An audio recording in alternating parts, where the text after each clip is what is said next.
Hey, how's it going guys? Derek here from Addictive Tips. So in this video we are going to be covering how to make a backup of your LXQt desktop. Now my LXQt desktop doesn't exactly look pretty.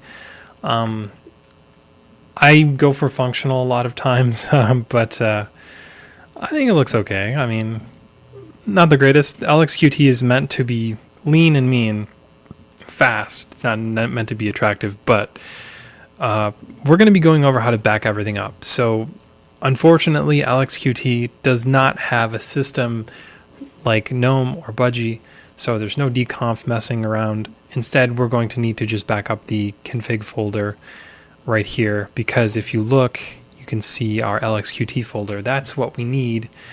And we're going to do a quick backup of just the config folder because that's the fastest way to get it done. If you want to do it another way, you can check out our articles on time shift and all of that, but this is just to back up the core configurations of LXQt. So that means all of your desktop settings.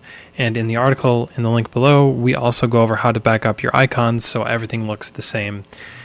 But you're going to want to get a terminal open, and you're going to want to type out the command here, and the command is tar -czvf full -backup, and then this will create an archive of everything, our full backup right here, and that's that. And you can take that archive, you can put it wherever you want. I would recommend following the link below and learning on how to encrypt the files, because because we did a backup of the config folder here, you're also going to notice that there is information from all the programs you use. Could be your clipboard manager, could be your desktop browser, and your login information, maybe your password manager. Everything goes in this folder, so you got to be careful.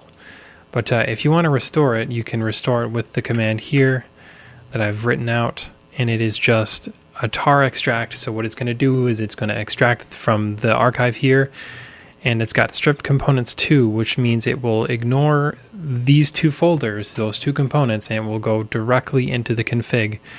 So if we show the hidden here and I delete this folder, things may break, but now we don't have a configuration folder. Well, if we run this extraction command, we now have it back.